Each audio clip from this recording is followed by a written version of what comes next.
Casser-Jayne Show. Let's talk.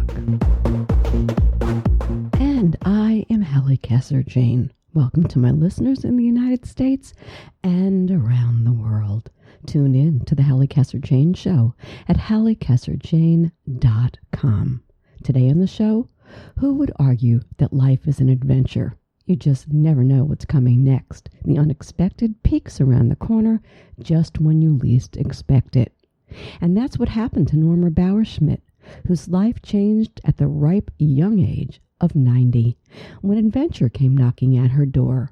Her story is told in the delightful new book, Driving Miss Norma. My guest today, Miss Norma's son Tim and her daughter-in-law Rami, here to tell a truly remarkable story. But we begin with a conversation with actress Samantha Colley, who went from relative obscurity to accolades for her performance as the first wife of Albert Einstein in National Geographic Channel's new show and first scripted series, Genius, produced by the winning team of Brian Grazer and Ron Howard.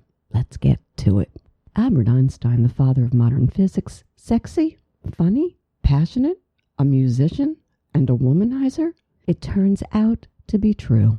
Einstein's full character comes to light in the brilliant new National Geographic Channel show and first scripted series, Genius, produced by the winning team of Brian Grazer and Ron Howard, directed by, among others, Ron Howard, and starring such greats as Geoffrey Rush as the mature Einstein, Johnny Flynn as young Albert, Emily Watson as Einstein's second wife, and my guest today, English actress Samantha Colley, as Einstein's first wife and long-rumored co-author of Einstein's Theory of Relativity. Colley is best known for her stage work at the Young Vic in London, where she played Abigail Williams in The Crucible back in 2014, and for her work on the TV series Endeavour and the PBS period drama Victoria. Let's talk.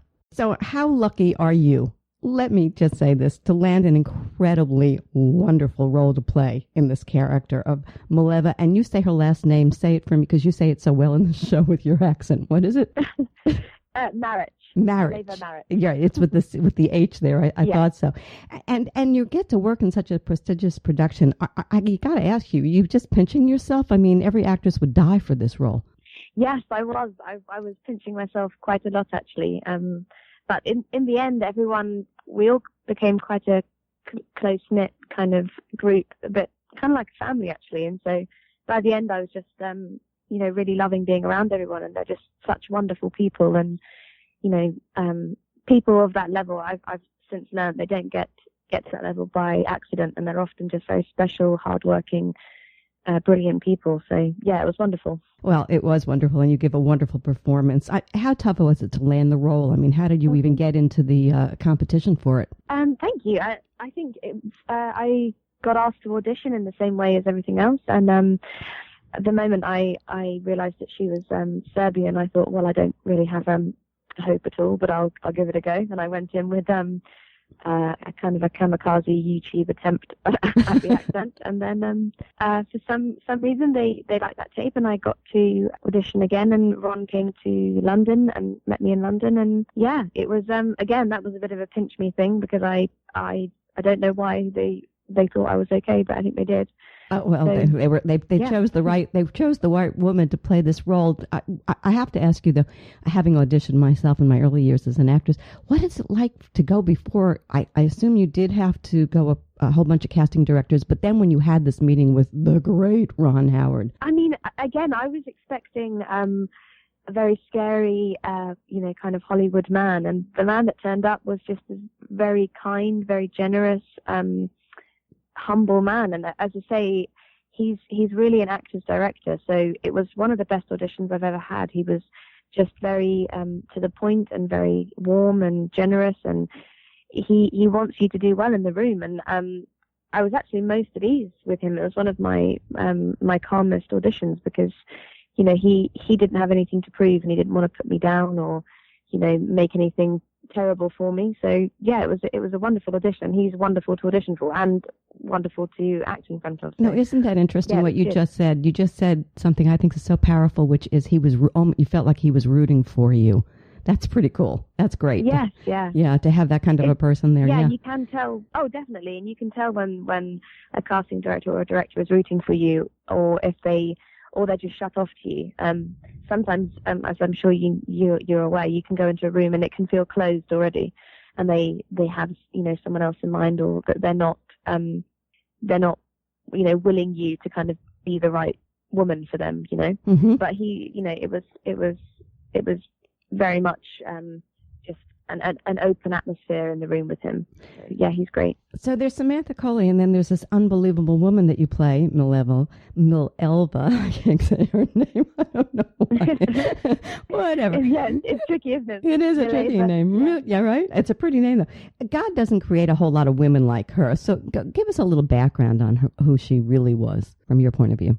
Well, she's known mostly as being Albert Einstein's first wife and the mother of his children, but more importantly, she was an amazing mathematician and physicist in her own right. And there is a school of thought that believes that she was fundamental in his in facilitating some of his most important works, and was never credited, unlike the likes of Marie Curie.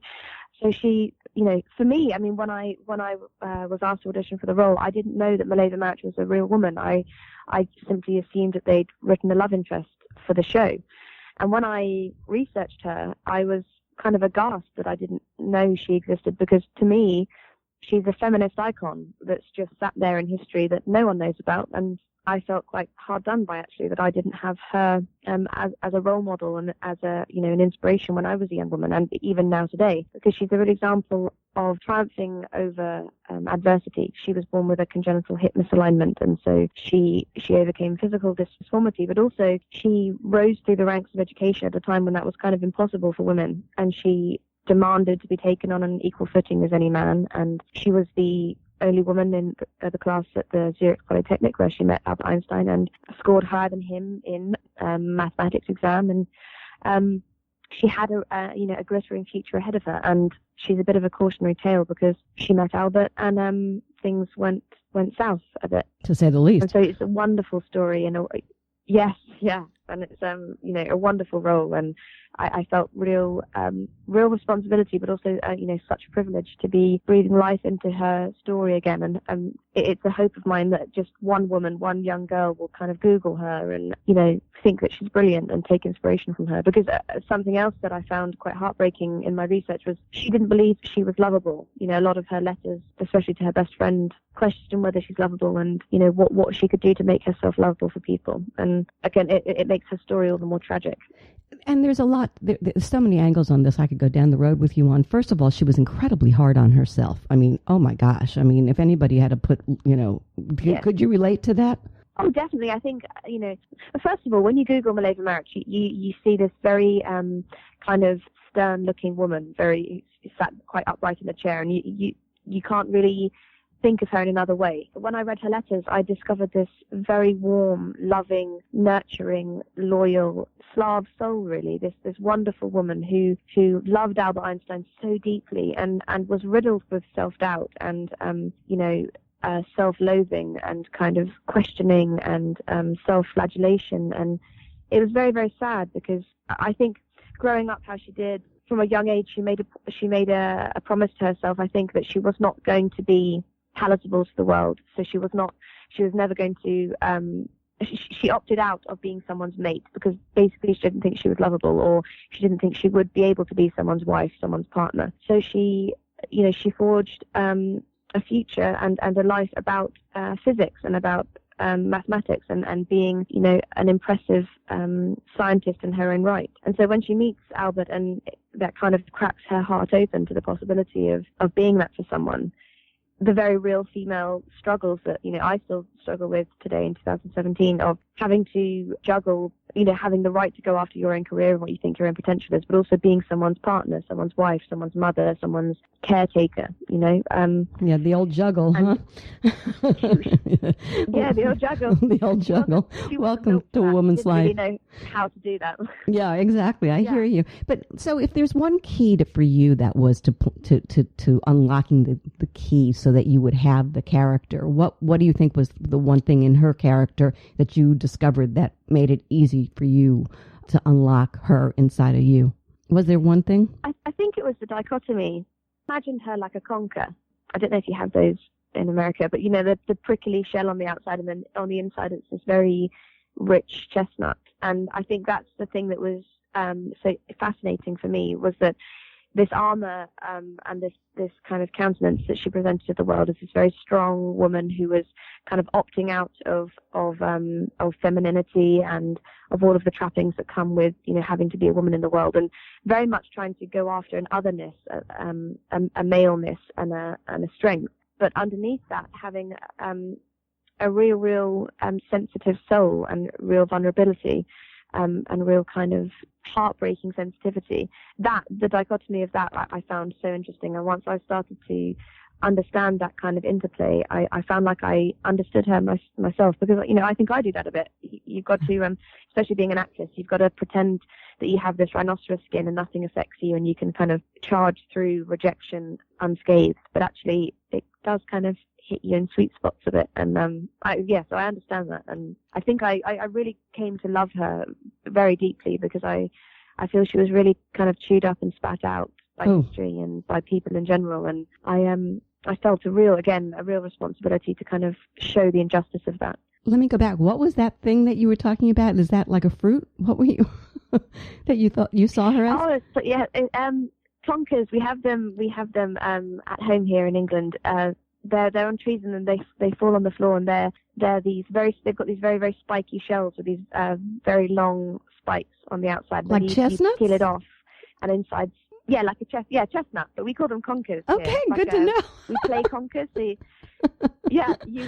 you drill a hole through the middle of them, and you put some string through them, and there's a game you play at school where you try and smack your opponent's conker and crack the nut off the string. So that's why we call them conkers.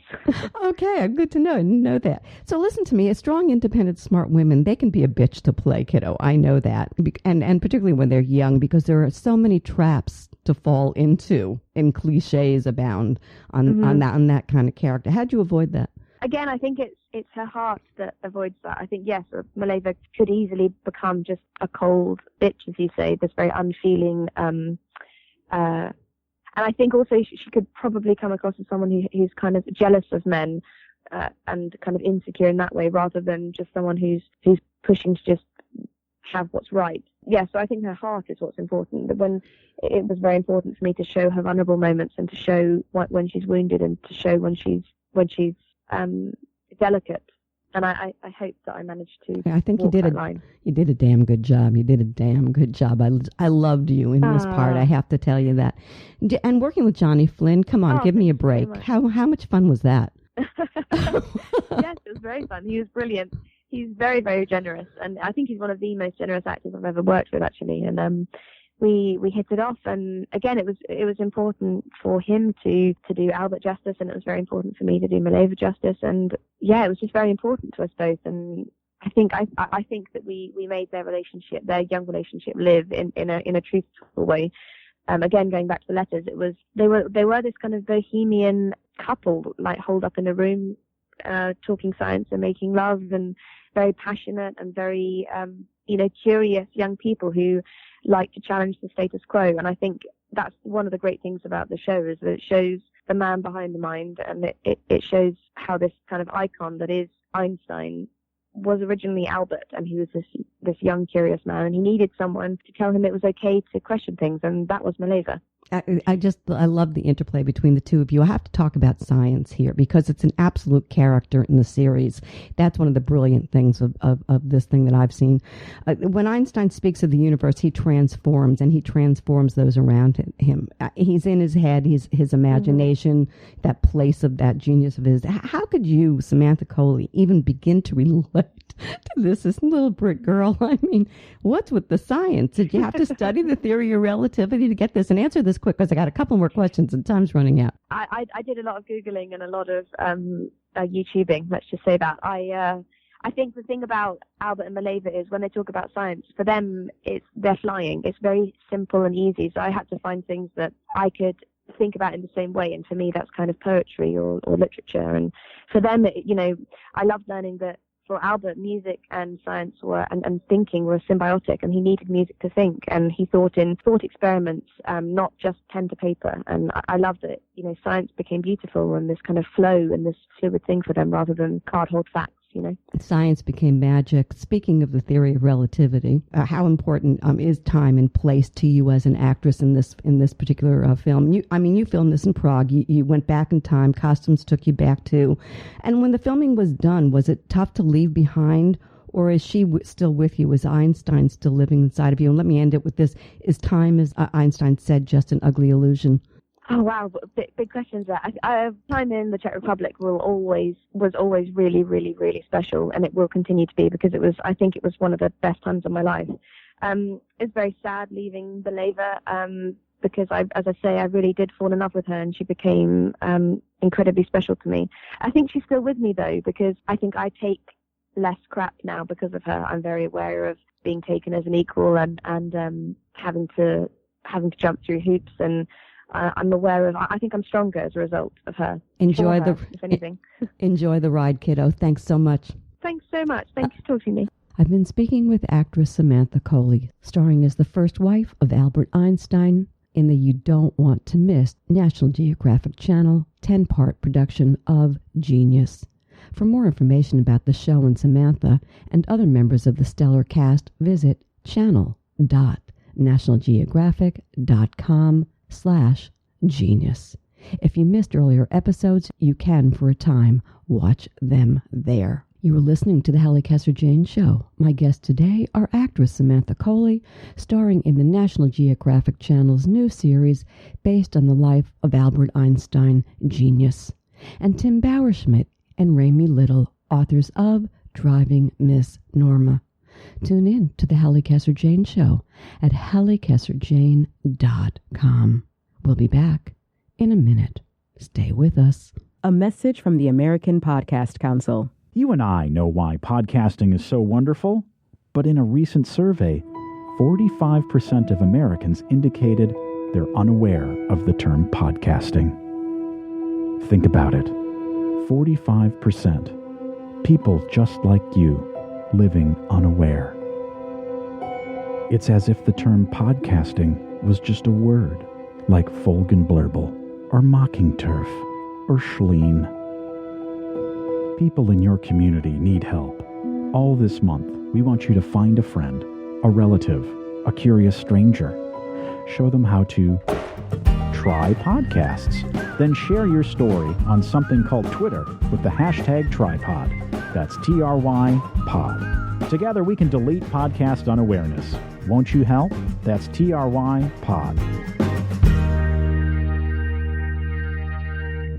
A year-long 13,000-mile adventure, a 90-year-old cancer patient, an aging hippie son and daughter-in-law, a very large standard poodle named Ringo, and a mobile home, and that's just the beginning of a remarkable story chronicled in a remarkable book, Driving Miss Norma.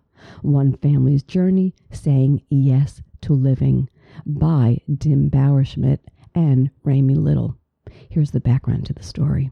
Before she became known as the adventurous 90-year-old road tripper and international sensation, Miss Norma, with over 500,000 devoted Facebook followers, Norma Jean Bauerschmidt lived a quiet, modest life in rural northern Michigan, never crossing a state line, let alone a zip line. But following the death of her husband of 67 years, and after being diagnosed with terminal uterine cancer only 2 days later, Miss Norma broke with her way of life, and instead of confining herself to a hospital bed for what could be her last day, Norma rose to her full height of 5 feet and told the doctor, "I'm 90 years old and I'm hitting the road." And thus this once timid woman said yes to living in the face of death, connected on a deeper level than ever before with her son and daughter-in-law, discovered for the first time how to fully embrace life, and unwittingly inspired thousands along the way. For the first time she tried regional foods, mounted up for a horseback ride, and even reached for the clouds in a hot air balloon ride. With each passing mile, and, by the way, one educational visit to a cannabis dispensary, Miss Norma's health improved and conversations that had once been taboo began to unfold between mother and children, driving Miss Norma showing us all that it is never too late to begin an adventure, to inspire hope, or to become a trailblazer. Let's talk. So, okay, you two, let's start with you, all right? I want to hear about your story. Rami, you tell us first. What's the story with the two of you? You've been running around the United States like little nomads for a long time. That's where life was when all of this started. Talk to me about that life. Yes, we've been living in a 19-foot travel trailer for several years now, on and off. In 2011, we went full-time and have been living with our big poodle Ringo, crisscrossing the United States and spending some time in the Baja Peninsula, kind of footloose and fancy-free. Just even this part of the story I love. I have friends who just are in the midst of doing the same thing. What work? No work. Just play, huh? That's the theory here. I love it. Talk to me. Isn't that what life is supposed to be like? I always thought so, but I never live it. God bless, God bless. So, Tim, listen, let's talk about your mom, Miss Norma Jean Bauer-Schmidt. Tell us who she was as you knew her before the time of your dad's passing. Just how did you know your mom? Who did you think she was? I had a very much like an Ozzie and Harriet upbringing. My mom was a stay-at-home mom. My dad was the primary breadwinner. They had their traditional roles. You know, they both grew up in the Great Depression. They went through World War II, and everybody had their roles. I mean, I had a wonderful childhood. I wouldn't have changed anything about that. I had a very stable, steady, no highs, no lows. But my mom was never a very outgoing person. She was always kind of in the shadow of my dad's stronger personality, and yeah, it wasn't until this trip that I really realized that there was a whole nother person underneath the skin.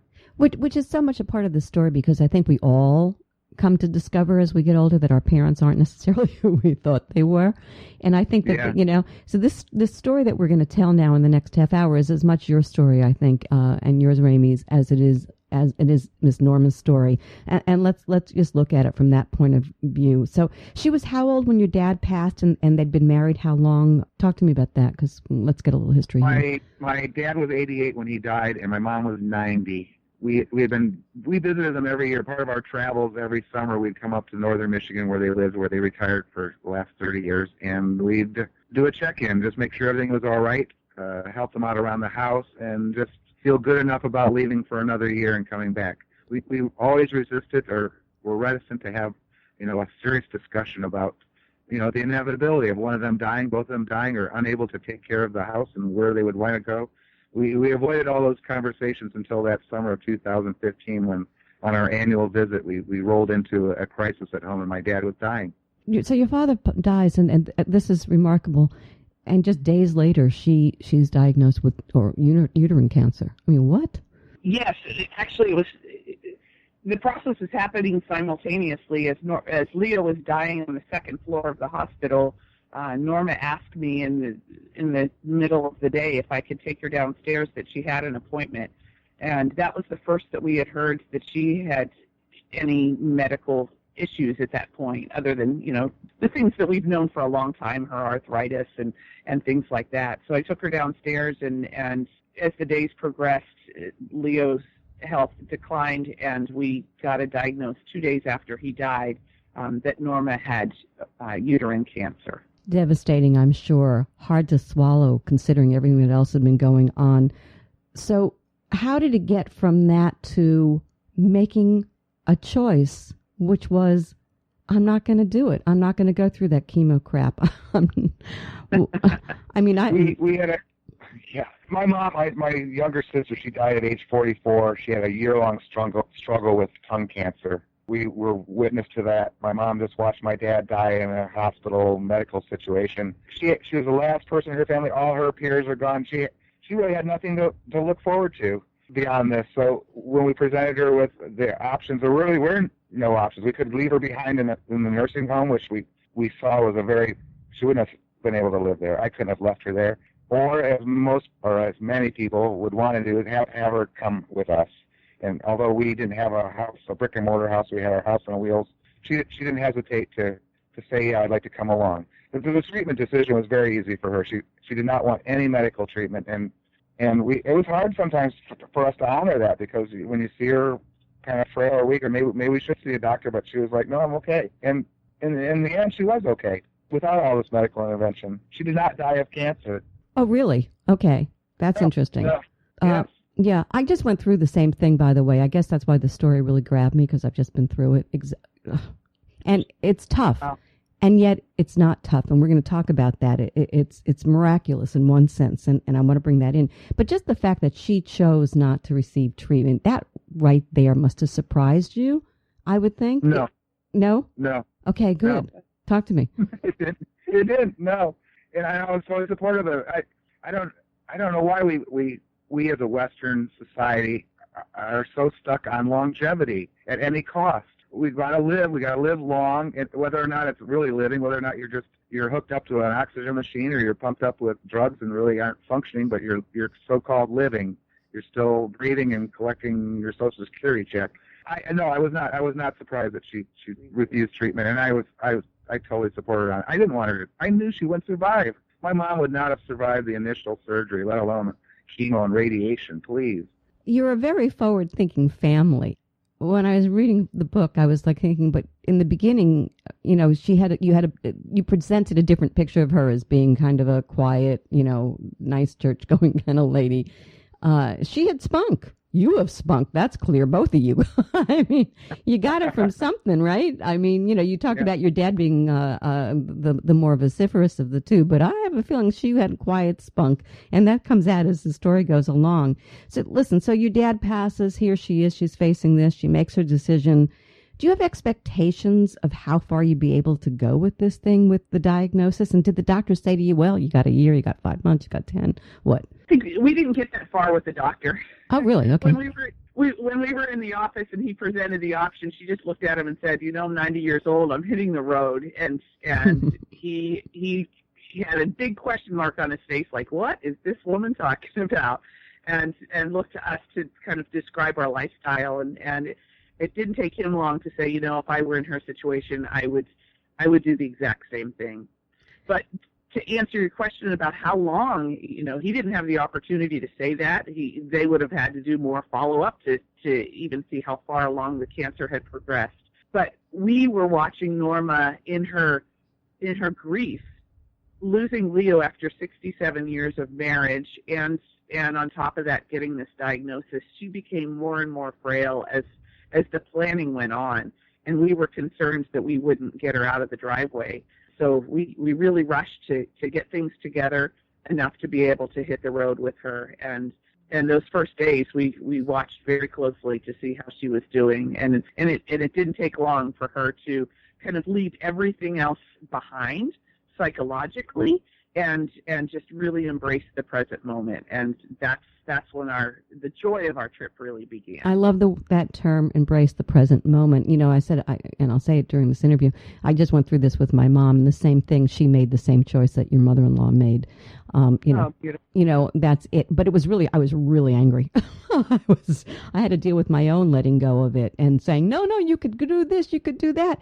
No. And it was interesting to me that the doctor was so on her side on that decision, because of course they deal with death all the time. This was, you know, not something most of us get to deal with until, you know, we deal with it when it comes. Did you discuss death itself with her? Either you can pick that up. Tim?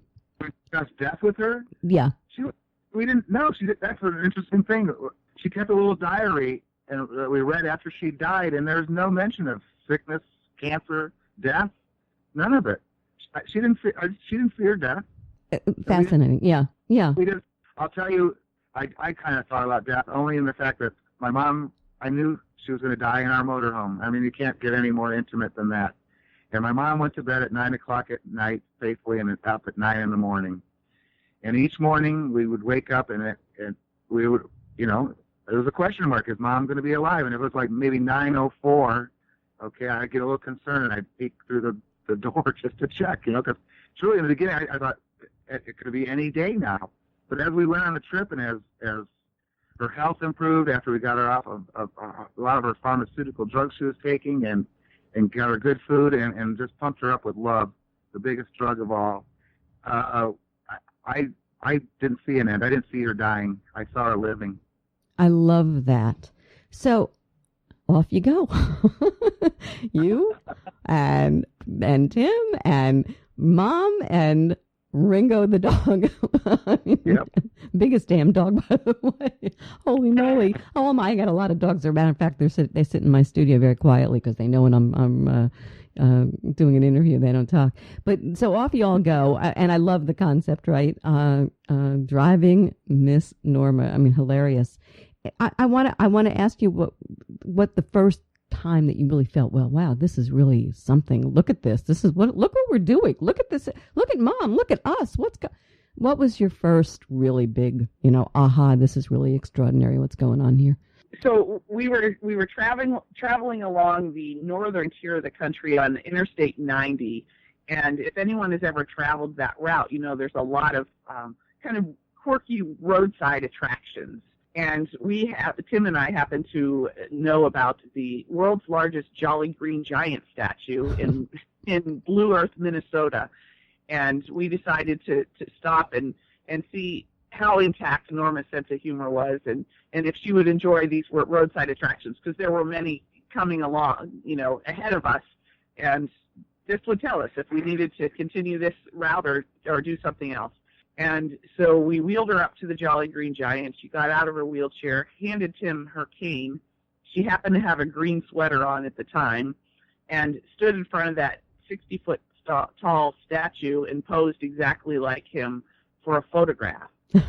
And we had never seen that side of her ever. We had never seen her smile in a photograph before. And I was buckled over in laughter and trying to take the photo at the same time. It was such a beautiful kind of moment of, all right, this is more than we're just taking Norma on a ride. We're going to have a good time here. This is going to be fun. Tim, she's drinking beer. At one point she goes on a balloon ride and that was a great discovery. You find out that a dream that your dad and Mom had was to go on a balloon ride. What? Yes. As well as you might think your parents, you don't. I had no idea that my dad especially had any kind of adventure-seeking bone in him. When I was going through his papers when he died, I found a little ad for a hot air balloon ride company across the state. And then I found another one, and I found one in a book, and I found one on the refrigerator, and Mom, what is this? And she goes, oh, yeah, Dad always wanted to go on a hot air balloon ride. And I'm like, what? Why didn't you ever tell us this? I mean, we visit every summer where they're like, we would have loved to take you on a hot air balloon ride. So there's always moments of discovery that your parents had dreams too that they never expressed to you. And we were able to fulfill that dream for Mom and Dad to take them on a hot air balloon ride. We took Mom on a hot air balloon ride when we were in Florida, in Orlando. And while we were up there floating across Walt Disney World, she just quietly said, Dad would have liked this. Ah, that's sweet. There are images we have, images of our parents. I mean, I can close my eyes and I can see my dad, I can see my mom. But after the adventure of all of this, I know after I went through what I went through, with my mom at the end, the picture changes. I wonder what your picture is, Tim, now versus then of your mom, how you see her differently. What's the image? You mean an actual physical? Or how you see her in your mind, actually. I'm sure that's changed. Oh, totally. I don't want to diminish my mom's being, but I don't think she really had a personality. In her last year with us, she developed a personality. She became her own person. She was given permission to come out of her shell. She was no longer in the shadow of my father. She was no longer under any social constraints of her community or her neighborhood or her church. She could truly be whoever she wanted to be without anybody judging her. And everybody should really embrace that now before they're 90. Ramey, do you think that she judged the lifestyle? You guys didn't have any children. You chose to take on the road and to live a, kind of a bohemian hippie kind of lifestyle. Was she accepting of that, embracing of that? I think very much so. It's interesting, she had two kids, Tim and Stacy, and Stacy had a storied career with the United States Secret Service, and Tim and I drove around, and we often wondered if there was a judgment in that, and we've never felt it. And when she joined us on the road, we really never felt it. I think that she understood our wanderlust even more, and our relationship was really beautiful. As time went on, it just grew and grew and grew. How long have you two been together, I should ask? 17 years. Oh, well, there you go. You saw a lot of changes in yourselves and in your mother-in-law and father-in-law. They both rest in peace.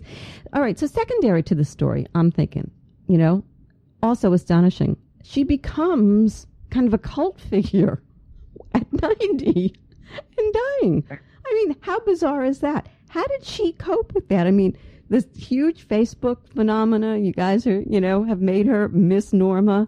And really, I don't know. And at the end, she even made People magazine and a whole, where HuffPost. I mean, CBS even picked up on the story. We were on CBS News, we were on Today Show, All Things Considered. Local television, if you Google Driving Miss Norma, you're going to get close to 1 million hits. It's everywhere. It's astonishing to us what has happened. And what about to her? This trip off with that intention. Ramy started a Facebook page so her mom could follow us. And as things work on the internet, it got picked up and went viral, and people saw things they needed from my mom's life, and they kept writing and kept following and kept growing and kept sharing, and it was overwhelming to all of us. And we would read her these messages and try to explain to her, social media and all this was all to her, computers, all this stuff, and she couldn't. She had a hard time, just as we do, that people from all over the world are interested in our humble life and our story. Humble no more. I mean, you're big time now. You got a big book out. Yeah. I hope your trailer got bigger. I was very reluctant, Halli, to go along with this. I'm a very private person, and in the beginning it was fine. It was just Miss Norma and Tim and Ramy and Ringo. But once we went viral and went on national news, and our last names went out there, and it wow. It changes the world. Yeah, it changes everything. It's curious to me is this. I'm sure your relationship with your mom changed along the way, with your mother-in-law changed along the way. That would be to be expected. But you know what I'm really curious about? And that's how this experience with your mom changed both of you. Ramy, what do you think was the biggest impact on you? I think we try to figure that out every day. Really? We wake up every morning and look at each other and say, is this really happening? Is this really our lives? And can we manage it? And so I think we took a page out of Norma's book and really just taking this one moment at a time and moving forward in our lives that way. Lots of people ask, what's next?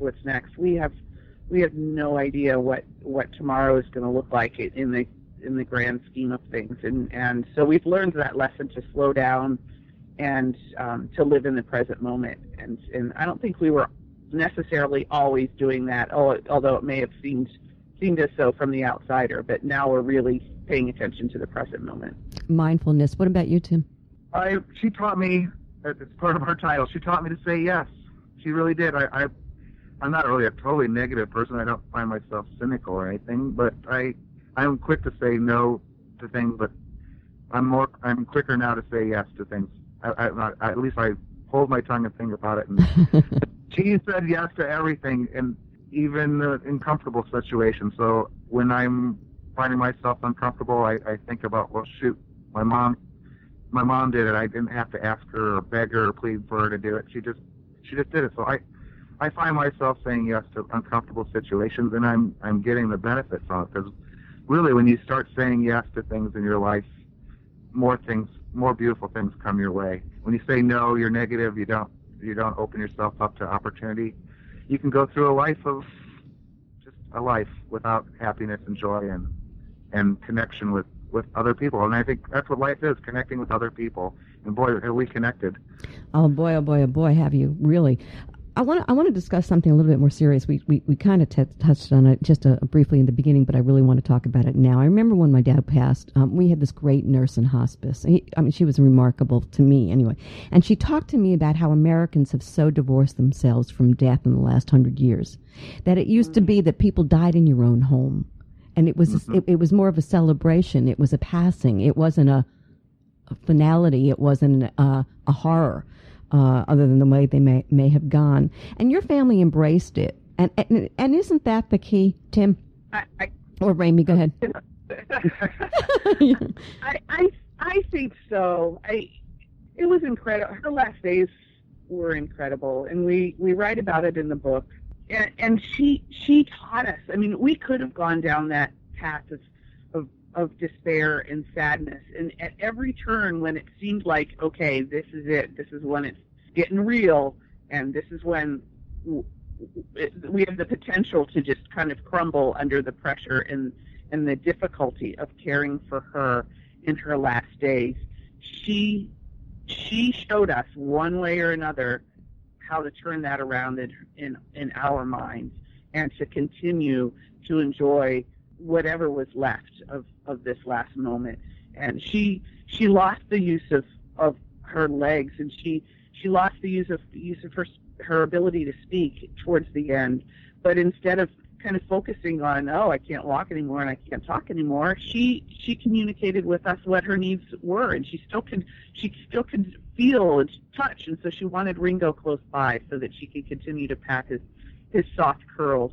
She could still hear, so she wanted us to sing. She could still taste, so she wanted sweet popsicles. And instead of focusing on what she couldn't do, she was focusing on what she could do until the very last moment. Yeah, and I think that's a very beautiful part of death, because it's embracing, the possibility. And I had that similar experience. And watching them cross, I think, is really interesting as well. But I'm glad that we have hospice, and I think those are really important, and particularly because they can come into the home now and they can assist. I think it's really important that we bring up that it doesn't have to be, in a hospital, awful, cold, whatever. And that's a big part of the lessons learned from this remarkable story that you and journey that you guys have been on. I want to talk very quickly about also financial, because you talk about it in the book, putting her in a home would have cost, oh my gosh, and it would have been cold and sterile. This wasn't breaking the bank. This also was a part of the plan. And Tim, I'll let you take that a little bit. Just talk briefly. Yeah, financially, my wife and we've been frugal all these years. We don't have a family. We drove used cars. We dry camped a lot. We didn't spend a lot of money on campgrounds, and we lived a simple life. And we had some modest investments that we take a small stipend from. We found we could take Mom along. Heck, she could eat our leftovers. It was no extra for her to come along. It was $8,400 a month at her local nursing home to have a shared room, which meant you have a curtain between you and your neighbor. So it was a no-brainer. She had a small Social Security and a small pension from my father, and we just used that to supplement our experience. We started staying in nicer campgrounds. Why not? And we started. We did things like take a hot air balloon ride or go to museums or things that cost money that my wife and I usually kind of went by. We just let it go. It really made financial sense. My dad left enough of a financial legacy that we could have put my mom in a nursing home, and doing the math now, the money probably would have lasted the year, and that it would have all worked out. But it wasn't a purely financial decision. It was our decision to give her a quality of life. But we never came close to $260 a day, even with fuel, camping, eating out, going to Disney World, whatever. We never spent what it would cost for one single day in a situation where you're getting, I would consider, subpar care, certainly no love. Your basic needs are being met and you have a bed. And yeah, it was the financial decision was very easy.